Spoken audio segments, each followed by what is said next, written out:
Hello, everyone. Nathan here. Monday is going to be the first time we have done an all online live meeting. So I want to give everybody a heads up on what that's hopefully going to look like and kind of explain to you how we kind of roll through our agendas. I'm actually pretty excited about these. I know that there's going to be a lot of hiccups and a lot of bumps, but I think that doing these online is actually going to uh, create a lot more transparency. It's going to allow a lot of people to look at how things are done that normally hadn't seen that. Normally a meeting's got, I don't know, 6 or 8 people out in the gallery, unless we have some sort of like contentious issue, and then who knows, 20, 30, 50 people show up. So for a lot of you, though, you don't have a whole lot of interaction with your government. This is going to allow you to see it. This is actually something, moving these meetings online, or at least broadcasting these meetings, I say moving them all online, but broadcasting these meetings is something that several of us have advocated for quite some time. I'm sorry it took a pandemic to get it to happen, but I'm glad it is happening, at least for that part. So anyway, there's definitely going to be some hiccups. I look forward to being able to move back to in-person meetings, but for now, this will work. This will work well. The biggest thing right now is that you need to go online, take a look at the agendas, and if you have any comments or any questions about anything, make sure you submit those to the clerk or to your alderman or to the mayor. Somebody, get your comments and your questions into us so that we can make sure that all of that's collected and all that's added to the public record. Doing this online doesn't mean there doesn't need to be some back and forth. You need to make sure your concerns are addressed. So please take a look at the agendas.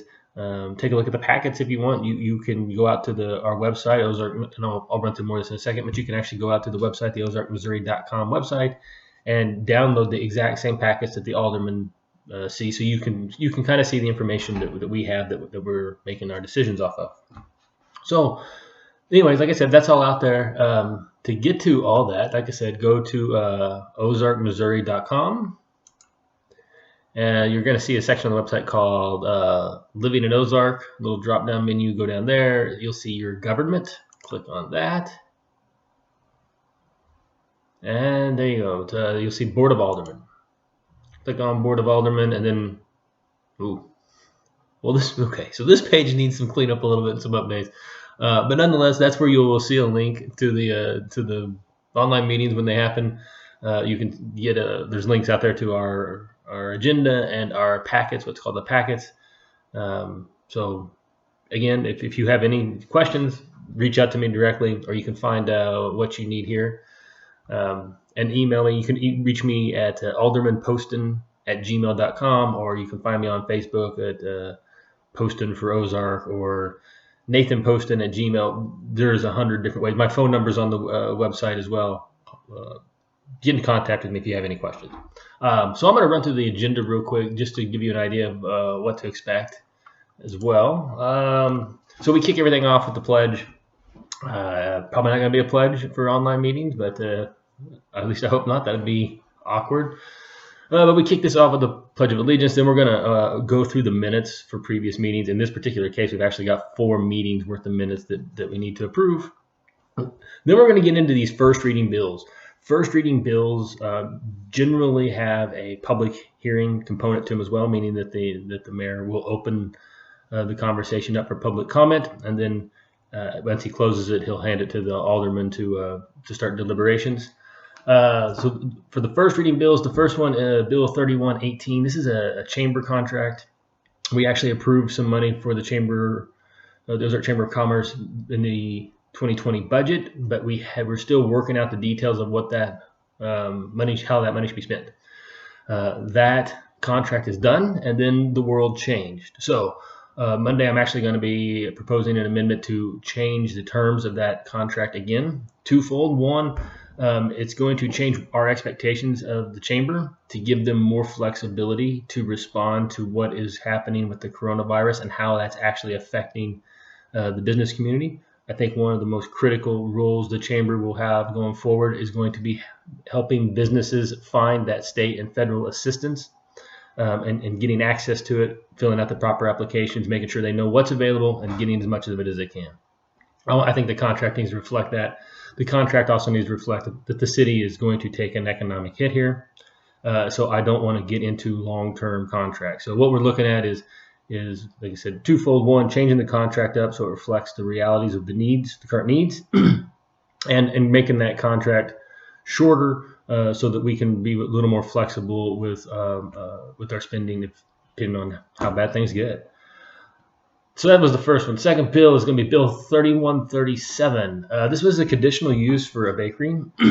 So generally, you don't get to have businesses in single-family areas. We got commercial zones, we got single-family zones. Then you do have a few mixed-use zones or multi-use. Some exceptions to that is there are certain home-based businesses that are allowed in a single family. Some of them are obvious and doesn't require any action by us or you.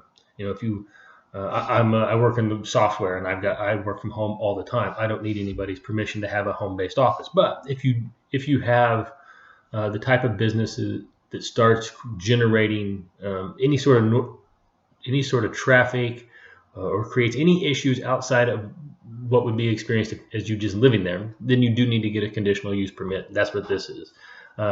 This lady wanted to run a little, I believe it was wedding cakes, bakery out of her home. This was brought up at the last P&Z meeting. There was no opposition to it there. I don't expect any opposition to it this week. I think she'll get her permit. I think that'll move right along. If anybody does have a problem with this, if you live in this area of Highway J and 17th, I'm sorry. If you live in the area of the 2700 South block of 14th Street, 2700 block of South 14th Street, and you have a problem with this, let me know. Otherwise, everything's looking good for her to get her conditional use and get her bakery open. This next one, 3139, there is a ton of little boards and commissions throughout the city that have various small roles. From time to time, we have to reappoint people or appoint people if somebody resigns or passes away or whatever. On occasion, we have to take some action. And that's what this is. This is just reappointing some folks to the board of directors. This one won't be a big deal either. 3140, this is a final plat for Elk Valley. Elk Valley is a little neighborhood just kind of west of Murphin's, back behind or Apple Market or whatever it is now, back in there. It's kind of where Elk Valley is. This is a project that has been ongoing for a long time, and this is the final plat. This is one of the last final plats that the Board of Aldermen will review. We changed our policies a while back so that the Board of Aldermen will review preliminary plats and put all the conditions and rules in place that they need there. And then once we approve a preliminary plat, staff handles the final platting. They work with the developer. They know what our expectations are. As the developer meets all of our expectations, those boxes are checked. And when the boxes are checked, then staff has the authority to final plat things without bringing them back to the board. What it really does is it knocks about 2 to 4 weeks off of an approval process. This one is because this project has been ongoing for a while. It's still following under the old rules, so that's why the board will see the final plat on it. I don't expect any issues. This one should be easy to go, and it'll probably be expedited that night, and then got no problem with that. We've got one bill coming up for a second reading. This is to do with the Deerbrook redevelopment project. So this is up on CC and 65 there where the new come and go new McDonald's are.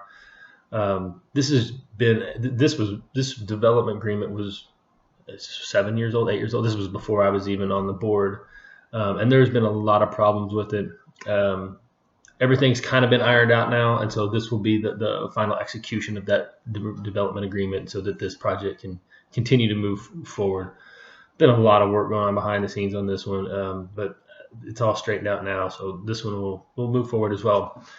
And then after we get through all the bills and ordinances and resolutions that we have, we'll get down to staff reports and comments as well as alderman comments. Mr. Childers has one. Steve's the city administrator, if you don't know Steve Childers, to recommend moving to one meeting a month. I'm not sure where that came from. I can't imagine that's going to fly with the board. I think at this time we need to be communicating even more, not less. So I can't imagine that'll go anywhere. Planning and Development Director Cameron Smith. He submits a written report every month, just keeping us up to date on the number of new permits, new businesses coming, new housing starts, so on and so forth. Prior to COVID-19, we were rocking. Things are going to come to a grinding halt for a while. With how we respond to social distancing is going to determine how long. So we'll continue to watch that. We'll see what happens. And then the police department, see this one, Chief Justin Arnold sent us the annual report for the police department. This was started with Chief Clothier, and I'm glad they do this. It's a fantastic document. I haven't had a chance to go through all of it right now. I did see the highlights. One of the most important things to me is obviously I want to see if crime is trending up or down, and if up or down, which particular crimes. But the most important thing in here, at least to me, is what they call the clearance rate. It's how many of the crimes that were committed we actually solve. We have a ridiculously high clearance rate. If you commit a crime in Ozark, we're going to get you. Just don't do it. They're going to get you. They're really, really good at it. So you probably shouldn't commit crimes, but if you are, don't do it in Ozark. We're going to bust you. So anyway, great job to all the officers over there. I will continue to pour through this and see if I see anything else, and if I do, I'll let you know. If you have any questions about anything that's on the agenda, or moving to these live meetings, or just Ozark in general, again, aldermanposton@gmail.com. You can email me or go to my Facebook page. You can find me posting for Ozark, and I'll answer anything you got out there. Have a great weekend, and I'll talk to you on Monday.